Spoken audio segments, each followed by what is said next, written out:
जय यीशु सभी को। लूका सुसमाचार उसका पहला अध्याय 46 से 56 तक, जहां एक शानदार गीत मेरी को गाते हुए हमको देखने को मिलता है, जो पहले भी अलग जगह में अलग रीति से अलग प्रकार से गाया गया था।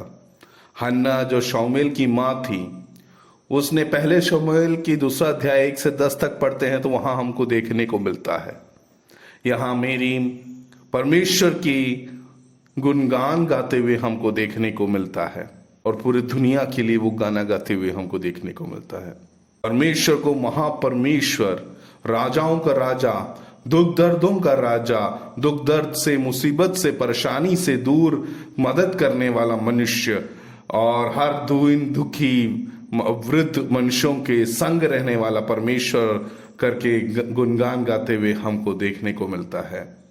हमें के लिए नहीं, हमारे परदादा पीढ़ी से पीढ़ी आने वाले सारे समूह के लिए वो अनुग्रहित परमेश्वर है करके वो गाना गाते हुए हमको देखने को, इसलिए हम गर्वित होना चाहिए।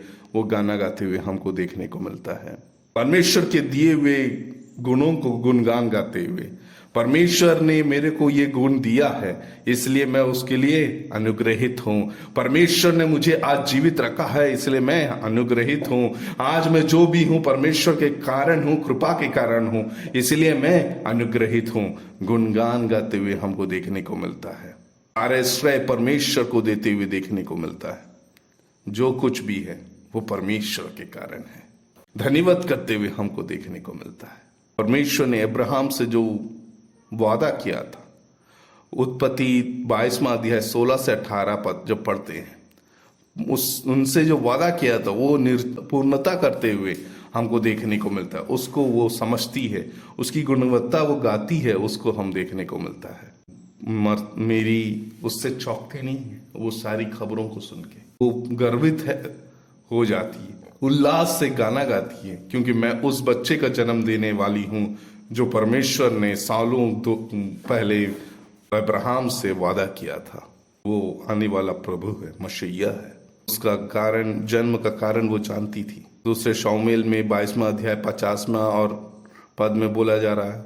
भजन संगीता 103 17वां पद में, मिलाखी 7वां अध्याय 18 से 20वें पद में, हर जगह परमेश्वर के गुणगान के बारे में बोला गया है। आखिरी में वो बोलती है, मैं यहाँ रहूंगी एलिजाबेथ के साथ 3 महीने तक, उसके बाद वापस जाऊंगी। वो उस स्त्री की वेदना को समझ के उसके साथ रहने के लिए तैयार हो जाती है। वो ऑलरेडी वेदना में सहन कर रही है, लेकिन उसकी वेदना दूसरे की वेदना के सामने शून्य है, वो दिखाने की कोशिश करती है। उस महान परमेश्वर के अनुग्रह को हमको देखने को मिलता है। परमेश्वर की सोच की कृपा को देखने को हमको मिलता है। महान परमेश्वर अपने शिष्यों को उस हिसाब से ढाल में डालने के लिए तैयार था। आए हम अपने आप को परमेश्वर के हाथ में समर्पण करें। अंधकार में उजाला देने वाला, निराशों को आशा देने वाला, कल मेरे जीवन में क्या होगा नहीं जानते, लेकिन उसमें भी वो उम्मीद की किरणें उगाने वाला जीवित परमेश्वर है। मेरी अपनी जीवन, निजी जीवन में जो भी उसने सहा देखा, उससे परमेश्वर के गुणगान गाते हुए हमको देखने को मिलता है। आए हम भी हमारे जीवन में आज तक जो अनुग्रह हमें प्राप्त किया, उसको हम गुणगान गाएं, ताकि हमारे जीवन से दूसरों के जीवन में भी परिवर्तन आ सके। आमीन।